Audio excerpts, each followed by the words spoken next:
السلام علیکم آپا۔ وعلیکم السلام عباس، کیسے ہو؟ الحمدللہ، آپ کو امام حسین علیہ السلام کی ولادت بہت بہت مبارک ہو۔ تمہیں بھی بہت بہت مبارک، اور ساتھ ہی ہمارے تمام ویورز کو امام حسین علیہ السلام کی ولادت باسعادت بہت بہت مبارک۔ آپا، جب میں اس ایپیسوڈ کے لیے پریپریشن کر رہا تھا، کتابوں کا مطالعہ کر رہا تھا، تب ذہن میں ایک سوال میرے یہ آیا، اور مجھے امید ہے ہمارے ویورز میں سے خصوصاً جو ینگسٹرز ہیں، جو ینگر آڈینس ہے، ان کے ذہن میں بھی یہ سوال آیا ہوگا کہ جب ہم یہ بھی مانتے ہیں کہ امام حسن امام حسین علیہ السلام کا مقام، ان کا مرتبہ ایکول ہے، دونوں جناب زہرا سلام اللہ علیہ کے لال ہے، اور دونوں ہی جو ہے نواسوں کو رسول اللہ مبائلہ لے کر گئے، بالکل، تو سوال یہ اٹھتا ہے کہ نسل امامت جو ہے، امامت خصوصاً امام حسین علیہ السلام کی نسل میں کیوں ہے؟ سوال تو تمہارا بہت اچھا ہے عباس، تاکہ ان ذہنوں میں جو علم حاصل کرنا پسند کرتے ہیں، ریسرچ کرتے ہیں، لاجیکل ریزننگ چاہتے ہیں، جی، وہ یہ سوچیں گے کہ رسول خدا صلی اللہ علیہ وآلہ وسلم نے کہا حسین منی و انا من الحسین، مولا حسن کے بارے میں بھی یہی کہا۔ جی، جب مسجدوں میں جاتے بچے آتے تو ایک کو رائٹ زانوں پہ بٹھاتے، دوسرے کو بھی بٹھاتے، مطلب مقام ایک ہی تھا۔ پھر یہ سوال تو بہت انٹرسٹنگ ہے کہ نسل امامت امام حسین علیہ السلام سے کیوں چلی، جی، اور آج چونکہ ولادت امام حسین علیہ السلام کا دن ہے تو یہ جاننا بھی بہت انٹرسٹنگ ہوگا۔ بالکل صحیح آپا۔ تو آگا ہم یہی جاننا چاہتے ہیں کہ امامت اسپیسیفکلی امام حسین علیہ السلام کی نسل میں کیوں ہے، نہ کہ امام حسن علیہ السلام کی۔ بسم اللہ الرحمن الرحیم۔ سب سے پہلے تو میں بھی مبارکباد پیش کروں گا اپنے آخری امام کی بارگاہ میں، امام حسین صلوات اللہ وسلام علیہ کی ولادت باسعادت کی مناسبت سے۔ آپ حضرات نے جو سوال پوچھا ہے اور جو ڈاؤٹ ہے، یہ بہت سے ذہنوں میں ہے، لیکن اگر مجھ سے آپ ایک جملے میں اس کا جواب چاہیں تو میں یہ صاف کہنا چاہوں گا کہ یہ کہنا ہی غلط ہے کہ نسل صرف امام حسین کے ہی خاندان میں کیوں قرار پائی امامت کی، جی، جبکہ حقیقت یہ ہے کہ یہ امامت امام حسن اور امام حسین دونوں کے خاندان میں ہے۔ کس طرح سے؟ صرف اس کو سمجھنے کی تھوڑی سی ضرورت ہے۔ اسلام ایک ایسا اکیلا واحد اکلوتا دین ہے جس دین نے جو عزت اہمیت لڑکوں کو دی ہے، بیٹوں کو دی ہے، وہی عزت اسلام نے بیٹیوں کو بھی دی ہے۔ بے شک۔ اور اسی بنا پر پیغمبر اسلام صلی اللہ علیہ وآلہ وسلم کو اللہ رب العزت نے بیٹے دیے لیکن واپس لے لیے۔ بالکل، بیٹی دی، اور اب بیٹی کی جو اولاد ہے وہ ہمارے کلچر، ہمارے خاندانوں میں یا ہمارے معاشرے میں اس کو اپنے نانا کی اولاد نہیں کہا جاتا، بے شک، یعنی نواسا نانا کی اولاد نہیں مانا جاتا۔ اسلام نے اس بات کو پیش کیا کہ نواسا بھی اپنے نانا کی اولاد ہے، اور اس کی بہترین مثال امام حسن اور امام حسین کو رسول اللہ کا نواسا ہونے کے باوجود رسول اللہ کا بیٹا کہا گیا۔ بالکل اور صحیح۔ یہ لوگوں نے نہیں کہا، قرآن مجید نے کہا ہے، ابناءنا، ہم ہمارے بچوں کو لے کر آئے۔ جی، یہ امام حسین اور امام حسن کو نواسا ہونے کے باوجود رسول اللہ کا بیٹا ماننا، یہ صرف اسلام کی عظمت ہے کہ جہاں بیٹیوں کو اتنی عزت دی جا رہی ہے۔ جی، اب آئیے، میں اس مقدمے کو کیوں میں نے پیش کیا۔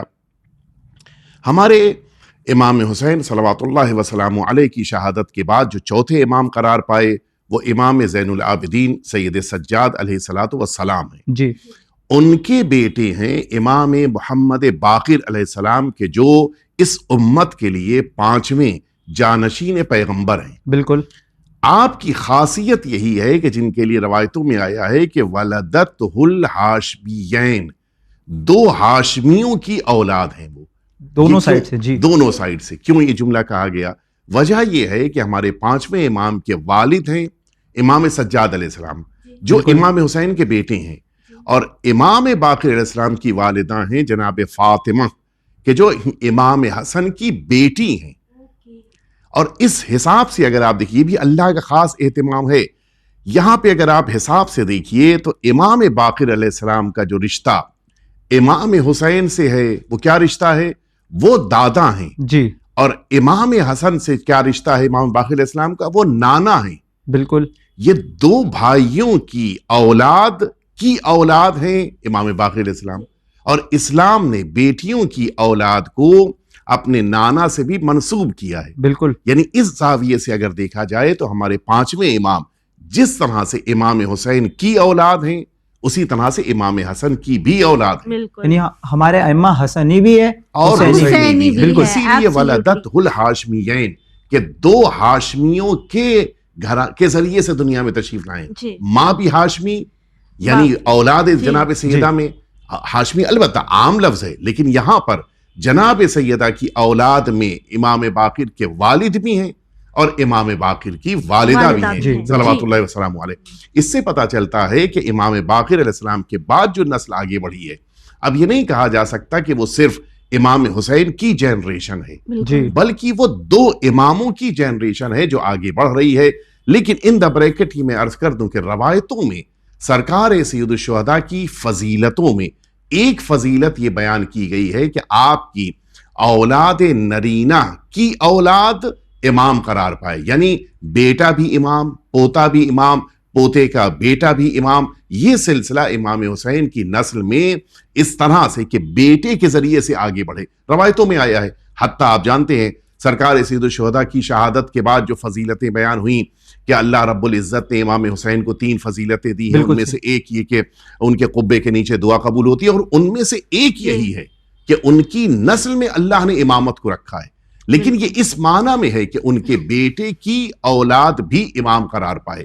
لیکن اگر مجموعی طور پہ آپ دیکھیں، نتیجے کے طور پر دیکھیں تو جس طرح سے امام حسین کی اولاد میں امامت ہے اسی طرح سے امام حسن کی نسل میں بھی امامت آج تک باقی ہے. یعنی آپ کوئی اس بات پہ اعتراض نہیں کر سکتا کہ نعوذ باللہ من ذالک کہ امام حسن کی نسل میں نعوذ باللہ من ذالک امامت نہیں اور امام حسین کے اس میں ہے. بالکل صحیح. یہ خوبصورتی ہے ہمارے دین اسلام. بالکل اکیلا مذہب ہے جس میں بچیوں کو، خواتین کو، بیٹیوں کو اتنی عزت ملی اور اتنی عظمت ملی ہے. یعنی بیٹی کے ذریعے نسل امامت اور رسول اللہ کی نسل آگے بڑھ رہی ہے. بالکل جی مولانا صاحب، جس طرح سے یہ سمجھنا بہت انٹرسٹنگ تھا کہ کس طرح امام حسین علیہ السلام اور امام حسن علیہ السلام دونوں کے ذریعے ہی نسل آگے بڑھی ہے، اسی طرح مولا حسن کو بھی کافی لقب دیے گئے ہیں، امام حسین علیہ السلام کو بھی کافی لقب دیے گئے ہیں، اور جو سب سے مشہور لقب ہے وہ ہم مولا حسن علیہ السلام کو کہتے ہیں شبر اور امام حسین علیہ السلام کو کہتے ہیں شبیر. تو اس کے کیا معنی ہے یا اس میں کیا ڈفرنس ہے؟ بلکہ اس میں ایک اور اضافہ کر دوں کہ سرکار امیر المؤمنین کے تیسرے بیٹے کہ جو دنیا میں آنے سے پہلے شہید ہوئے ان کا نام بھی مشبر رکھا گیا. یہ 3 نام شبر، شبیر، مشبر، یہ 3 نام رکھے گئے. اور اس کی وجہ ہے اپنی، جس موقع کے اوپر سرکار امام حسن مجتبیٰ علیہ الصلوۃ والسلام اس دنیا میں تشریف لائے، اس موقع پر جناب صدیقہ طاہرہ نے اپنے شوہر یعنی امیر المؤمنین سے یہ فرمایا کہ اس بیٹے کا نام. اس موقع پہ امیر المؤمنین، البتہ یہ روایتوں میں امام حسن، چونکہ میرے پاس وقت نہیں ہے کہ اس طرف لے کر جاؤں، لیکن روایتوں میں آیا ہے کہ امام حسن سلام اللہ علیہ کی ولادت سے پہلے آپ کا نام سب کو پتا تھا. ان کی ولادت سے پہلے رسول اللہ نے بتایا، رسول اللہ نے بیان فرمایا تھا، اور یہ اللہ کی طرف سے نام بیان کیے گئے تھے. لیکن اب جو ایک خاص موقع ہوتا ہے، بیٹا دنیا میں آیا ہے، اب اس کے بارے میں نام کا حق جو رائٹ ہے وہ عام شکل میں دنیا میں جو طریقہ کار ہے، والد نام رکھتے ہیں. جناب سیدہ نے اس بیٹے کے والد یعنی اپنے شوہر سے فرمایا کہ یا امیر المؤمنین اس بیٹے کا نام. رسول اللہ ابھی تشریف نہیں لائے تھے. امیر المؤمنین نے فرمایا کہ میں اللہ کے رسول پہ سبقت نہیں لے سکتا. اور یہ فرمایا ہی تھا کہ رسول اللہ تشریف لے آئے. آپ نے جب اس بیٹے کو، ظاہر ہے کہ بیٹی نے آپ کے حوالے کیا، آپ نے اس موقع، یہ خاندان ہے طہارتوں کا، یہ بھی ایک اہم پوائنٹ ہے جس پہ ہمیں غور کرنا چاہیے. ورنہ عام طور پر عام خواتین کے لیے ایسے موقعوں پر وہ نجاست کی کیفیت ہوتی ہے کہ جس موقع پر طہارتوں کے وہاں جانا ممکن نہیں ہے. بالکل. امام حسن، جناب سیدہ، یہ سب طہارتوں کا مرکز ہیں، بے شک، جہاں نجاستوں کا تصور نہیں. امیر المؤمنین اور جناب سیدہ موجود ہیں، رسول اللہ تشریف لائے، جناب سیدہ نے اپنے بیٹے کو رسالت مآب کی آغوش میں دیا. حضور اکرم سے امیر المؤمنین نے فرمایا کہ اب اس کا نام آپ رکھیے. فرمایا میں اللہ پہ سبقت نہیں لے جا سکتا. بے شک، یہ ایک خاص اخلاق ہے جو اہل بیت اطہار کا ہے. اور پھر تاریخ کہتی ہے کہ اللہ نے جبریل امین کو بھیجا اور اس موقع پر یہ لقب سامنے آیا. فرمایا کہ اللہ رب العزت نے آپ کو سلام کہا ہے، اور یہ جملہ فرمایا ہے کہ چونکہ جناب ہارون کو نسبت جو جناب موسیٰ سے تھی وہی نسبت امیر المؤمنین کو آپ سے ہے. بے شک. لہٰذا اب ان کے بیٹے جو 2 بیٹے تھے جن میں سے ایک کا نام شبر تھا ایک کا نام شبیر تھا, جی جناب جبریل امین نے فرمایا کہ شبر نام آپ اس بیٹے کا رکھیے. تو حضور اکرم صلی اللہ علیہ وسلم ان کو تو پتا ہے, پہلے سے نام کا علم ہے, لیکن چاہتے ہیں کہ یہ روایت دنیا تک آ جائے. فرمایا کہ شبر عربی زبان میں, چونکہ یہ خاص لفظ ہے کہ جو لفظ یہ وارد ہوا ہے یہ سریانی زبان کا لفظ ہے, تو فرمایا کہ اس کو عربی میں کیسے منتقل کرنا ہے.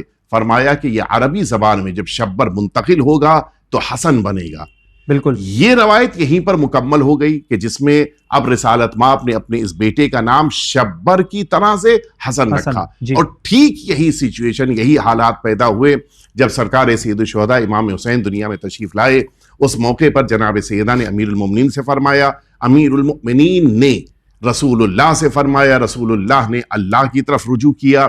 نام آیا کہ اس کا نام شبیر کی بنا پر اب حسین رکھو. لہٰذا جبریل امین کے فرمانے پر سرکار سید الشہداء کا نام حسین رکھا گیا ہے. تو در واقع بیان جبریل امین نے کیا ہے, لیکن یہ حکم پروردگار ہے. لہٰذا امام حسین کا نام شبیر کی بنا پر رکھا گیا, اور وہ شبیر چونکہ تیسرے بیٹے کا نام تھا, لہٰذا جناب محسن کے لیے یہ نام وارد ہوا کہ مشبر کی بنا پر جناب محسن رکھا جائے, امیر المؤمنین کے تیسرے بیٹے کا نام.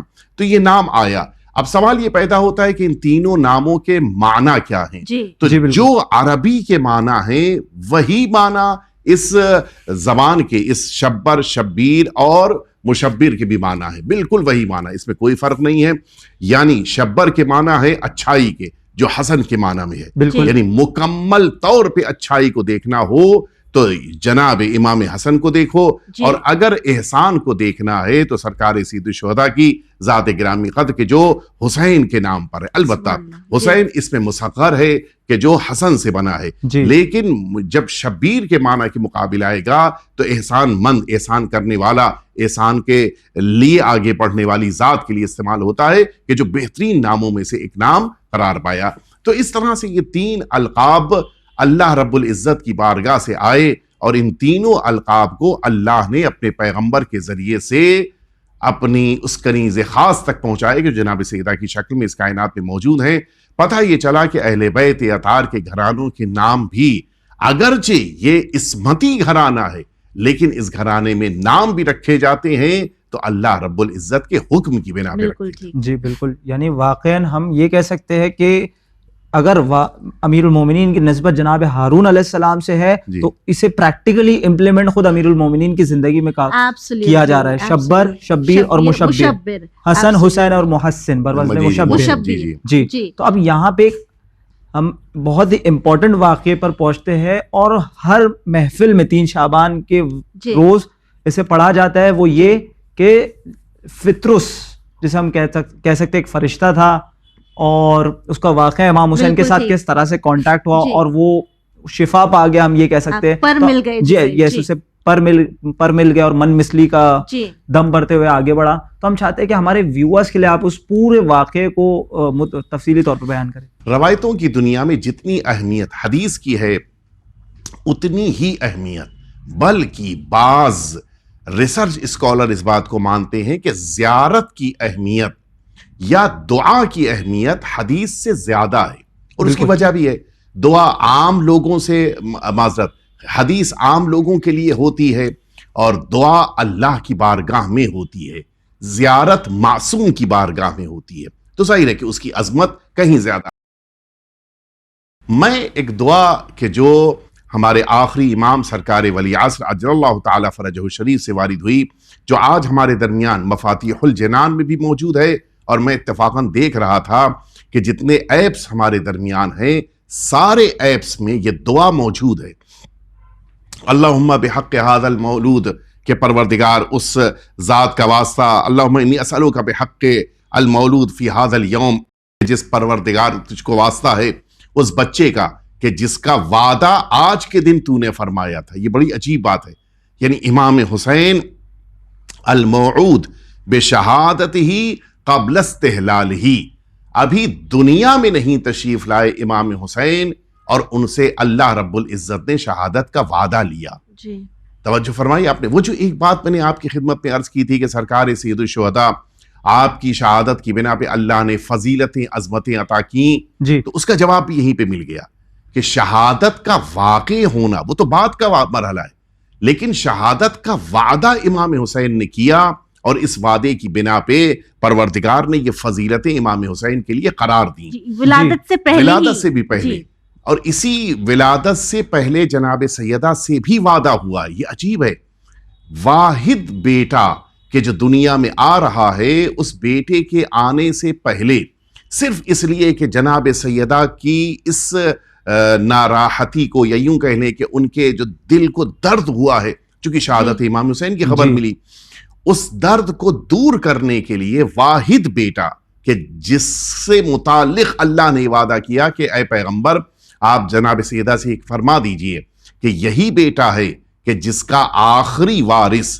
اس کائنات میں آنے کے بعد عدل و انصاف کو قائم کرے گا اور امام حسین کے خون ناحق کا انتقام لے گا. البتہ یہ بات میں واضح کر دوں کہ سرکار ولی عصر عجل اللہ تعالی فرجہ شریف کی ذمہ داریوں میں یہ ذمہ داری بھی ہے کہ تمام معصومین کے خون ناحق کا انتقام آپ کو لینا ہے, لیکن خاص طور پر جو وعدہ ہوا ہے وہ امام حسین صلوات اللہ وسلم. اس کی وجہ بھی ہے, سب سے زیادہ مظلومیت کے ساتھ امام حسین کو اس میدان کربلا میں ان کے اصحاب, ان کے اعزاء, ان کے جگر کے ٹکڑوں کے ساتھ شہید کیا گیا. اس کا انتقام آخری امام کے ذمے قرار دیا گیا.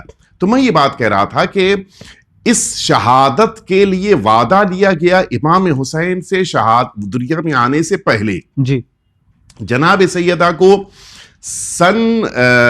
جس موقع پہ امام حسین دنیا میں تشریف لا رہے اس موقع پہ خبر دی جا رہی ہے جبکہ ابھی کم از کم 50 سال سے زیادہ کا فاصلہ باقی ہے. 61 ہجری. جی ہاں, سن 61 ہجری, 50 سال سے زیادہ, کیونکہ امام حسین کی ولادت جو ہو رہی ہے وہ 10 ہجری سے پہلے ہو رہی ہے. تو آپ اگر کاؤنٹ کر لیں تو تقریباً کچھ 55-56 سال 57 سال کا فاصلہ. امام حسین کی عمر مبارک 57 سال ہے میدان کربلا میں. 57 سال پہلے وعدہ لیا جا رہا ہے امام حسین سے بھی, اور جناب سیدہ کو بھی خبر دی جا رہی ہے. یہ دعا جس موقع پر ہم پڑھتے ہیں, اسی دعا میں آگے بڑھ کر حضرت نے ایک بہت قیمتی جملہ فرمایا. مولا فرماتے ہیں کہ پروردگار تیری بارگاہ میں ہم ہاتھوں کو اٹھا کر حاجت مند بن کے حاضر ہوئے ہیں. پروردگار ہماری تمام دعاؤں کو قبول کرے, کر لے کما وہبت الحسین لمحمد جدہ. بہت قیمتی جملہ ہے. یعنی امام فرمانے کہ پروردگار جس طرح سے آخری پیغمبر کو تو نے امام حسین دیا, اسی طرح سے ہم کو ہماری دعاؤں کی استجابت دے دے. بے شک پیغمبر اسلام کو دیا گیا امام حسین کو, یا جناب سیدہ اور امیر المومنین کو دیا گیا؟ جی, یعنی یہاں پہ بھی یہ بات واضح ہو جاتی ہے. یہ بات واضح کہ امام حسین کو رسول اللہ صلی اللہ علیہ وسلم کا بیٹا بالکل اور ان کا جانشین سمجھتے ہوئے اللہ نے امام حسین کو دنیا میں بھیجا. اور اس کے بعد فرماتے ہیں کہ وَعَاذَ فُطْرُسُ بِمَهْدِهِ, پروردگار امام حسین کے دنیا میں آنے کے بعد امام حسین کے جھولے سے جا کر پناہ لی فطرس نے. ٹھیک جی. فَنَحْنُ عَائِذُونَ بِقَبْرِهِ مِن بَعْدِ. اب آج امام حسین سلام اللہ علیہ کیا وہ جھولا نہیں ہے میرے پاس؟ پروردگار ہم امام حسین کی قبر مبارک سے خود کو وابستہ کر کے ہم وہاں جا کے پناہ لے رہے ہیں. پروردگار جیسے تو نے فطرس کو معاف کر دیا, ہمیں امام حسین کے صدقے میں آج معاف کر دے. یعنی جناب امام حسین علیہ السلام کا جس مقام کا جھولا تھا, آج کیونکہ ہم وہاں نہیں جا سکتے تو امام حسین کی قبر. اور یہ بڑی پیاری تشبیہ اگر آپ غور کریں, ایک جھولے میں جب ایک چھوٹا بچہ لیٹا ہو تو جھولا دکھائی دیتا ہے. بچہ عام شکل میں جب تک قریب نہ آ جائے نہیں دکھائی دے گا, خاص طور سے وہ جو عربوں کا جھولا ہوتا تھا اس میں تو صرف بچہ نہیں دکھائی, صرف جھولا دکھائی دے گا. آج سرکار سید الشہداء کی قبر مبارک, ہم جب قبر مبارک پہ حاضر ہوتے ہیں امام حسین ہم کو نہیں دکھ رہے ہیں, لیکن یہ امام حسین کی قبر مبارک کے جو اپنی آغوش میں امام حسین کو لیے ہوئے ہے, آج اس کی عظمت اتنی زیادہ ہے کہ اگر کوئی اس قبر مبارک سے وابستہ ہو رہا ہے اللہ اس کی دعاؤں کو قبول کرتا ہے. بالکل ٹھیک. اور شاید یہی وجہ ہے کہ یہ کہا جاتا ہے کہ گنبد امام حسین علیہ السلام کے نیچے جو دعائیں مانگی جاتی ہے وہ مستجاب ہوتی ہے. شاید اسی نسبت سے فطرس نے امام حسین علیہ السلام کے مہد یعنی جھولے پر آ کے دعا مانگی. فرشتے وہ ہیں جن کے پاس جذبات نہیں ہیں, ان کے وہاں نہ تو گناہ کا تصور ہے, نہ ہی اللہ کے خلاف کسی کام کے کرنے کا ان کے وہاں تصور ہے. جی فطرس ایک فرشتہ ہے جس نے گناہ نہیں کیا تھا، بلکہ اس کی خطا یہ تھی، اس کی غلطی یہ تھی کہ اس نے خود پہ ناز کیا تھا، فخر کیا تھا کہ مجھے اللہ نے فرشتہ بنایا اور بہتوں سے مجھے بہتر بنایا.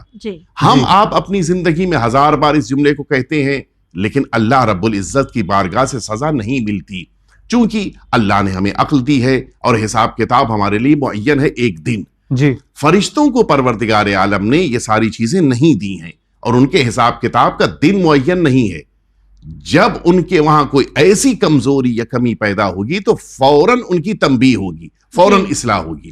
اللہ رب العزت نے فطرس کے صرف اس فخر کرنے پر، ناز کرنے پر اسے اسی دنیا کے ایک علاقے میں قرار دیا، اسی زمین کے. یہ اللہ رب العزت کی بارگاہ سے ہم انسانوں کی زبان میں کہا جائے تو سزا ہے، لیکن یہ تنبیہ کہلاتی جو روایتوں میں وارد ہوا ہے. تنبیہ کرنا یعنی کسی کو اس کی کمزوری کی طرف متوجہ کرا دینا. یہ اللہ کا طریقہ کار تھا. فطرس زمین کے اوپر موجود ہے اور وہ اب ظاہر ہے کہ اس کا رشتہ تو آسمان سے ہے اور اس نے آسمان والوں کے ساتھ ایک مدت گزاری ہے.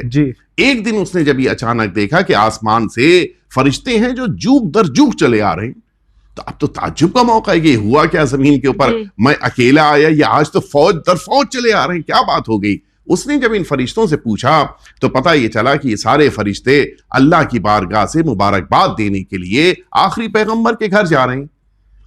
اس موقع پر اس نے پوچھا کہ کون آیا ہے کہ جس کی مبارکباد کے لیے پورا آسمان زمین پہ آ گیا؟ بے شک معمولی بات نہیں ہے. پوش ایریا والا اگر زمین پہ آ رہا ہے اس کے معنی یہ ہے کہ کوئی بہت عظمت والی ذات، بہت بڑی پرسنالٹی. کون آیا؟ تو پتہ یہ چلا کہ سرکار سید الشہداء امام حسین جناب سیدہ کی آغوش میں دنیا میں تشریف لائے.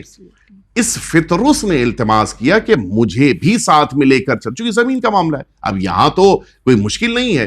یہ سب ساتھ میں لے کر جب فطرس کو پہنچے ہیں اس موقع پہ دیکھیے کبھی کبھی ہمارے ذہنوں میں یہ احساس پیدا ہوتا ہے کہ ہم لوگ یہ بات جب کہہ رہے ہیں تو کہیں کسی شخصیت کی توہین نہ ہو جائے. اس میں توہین کا مسئلہ نہیں ہے.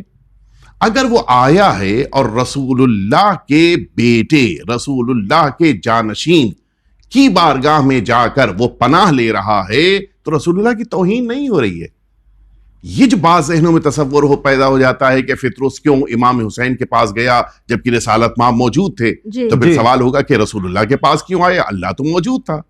اگر بڑی ہی ذات کے پاس ہمیشہ جانا ہے تو پھر اللہ کے پاس رہنا چاہیے. نہیں، یہ ایسا توہین کا مسئلہ اور مرحلہ نہیں ہے. آیا سرکار سید الشہداء کے قریب آیا، رسالت مآب کے ہی کہنے پر اس نے رسول اللہ کے کہہ دینے کے بعد جناب امام حسین سے پناہ لی. اور پناہ کا طریقہ کار یہ کہ خود کو امام حسین سے نہیں مس کیا.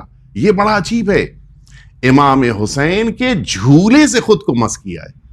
ظاہری طور پہ اگر دیکھا جائے تو وہ جھولا اس کے اندر بظاہر تو کوئی عظمت نہیں ہے. نہیں، جب امام حسین سے نسبت ہے تو پھر عظمت بھی ہے. امام حسین سے کنیکشن پیدا ہو گیا تو اب اس جھولے میں اتنی عظمت پیدا ہو گئی. پر مل گئے اس کو، جس پر کو اس سے لیا گیا تھا پر دوبارہ مل گئے. اور وہ جملہ جو آپ نے کہا تھا کہ مم مثلی، اب یہ جب واپس جا رہا ہے تو یہ کہتا ہوا جا رہا ہے کہ میرے جیسا کون ہے. اور اب سزا نہیں مل رہی ہے.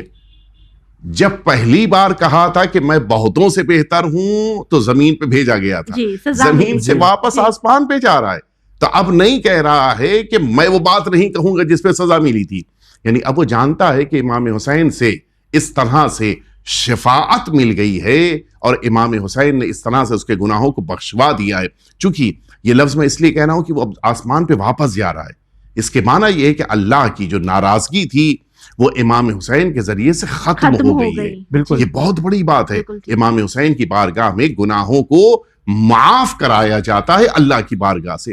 اب یہ واپس جا رہا ہے، اسی جملے کو کہہ رہا ہے، لیکن اب اس پر سزا نہیں نازل ہو رہی ہے بلکہ اس کو ملائکہ کی بزم میں قبول کیا جا رہا ہے. تو سرکار سید الشہداء کی ذات بڑی باعظمت ہے، جو دنیا میں آنے کے بعد بظاہر ایک کمسن بچے کی شکل میں ہے. وہ اللہ کے اس مغضوب بندے کو جس سے اللہ ناراض ہے اس کو دوبارہ آسمانوں کی وادیوں تک پہنچا دے. تو اگر ایک گنہگار انسان اللہ کے اس عظیم الشان بندے سرکار سید الشہداء کی بارگاہ میں آ کر اپنی دعاؤں کو پیش کرے تو یقیناً امام حسین اس کی دعاؤں کو، مناجات کو اللہ تک پہنچاتے بھی ہیں اور بندوں کے گناہوں کو بخشواتے بھی ہیں۔ جی بالکل، بہت بہت شکریہ آغا۔ اور آپا آخر میں یہی کہنا چاہوں گا کہ جس طرح سے فطرس کو امام حسین علیہ السلام کے جھولے کے ذریعے شفا مل گئی، خداوند عالم کی بارگاہ میں ہماری یہ دعا ہے کہ ہمیں زیارت سید الشہداء کا یہ موقع دے تاکہ ہماری ساری روحانی اور جسمانی مرض کو شفا ملے قبر سید الشہداء علیہ السلام کے ذریعے۔ بالکل بالکل۔ ناظرین، امید کرتے ہیں آپ کو یہ پروگرام پسند آیا ہوگا۔ آخر میں یہی کہنا چاہوں گا کہ خود رسول اللہ صلی اللہ علیہ وآلہ وسلم نے یہ ارشاد فرمایا، حسین منی وانا من حسین، احب اللہ من احب الحسین، کہ حسین مجھ سے ہے اور میں حسین سے ہوں، اور اللہ اس سے محبت کرے جو حسین سے محبت کرتا ہے۔ اللہ رب العزت کی بارگاہ میں ہم دعا گو ہے کہ ہم سب کو سیرت سید الشہداء علیہ السلام پر چلنے کی توفیق عنایت فرمائے۔ اسی امید کے ساتھ لیتے ہیں آپ سے الوداع۔ دیکھتے رہیے چینل ون۔ شکریہ، خدا حافظ۔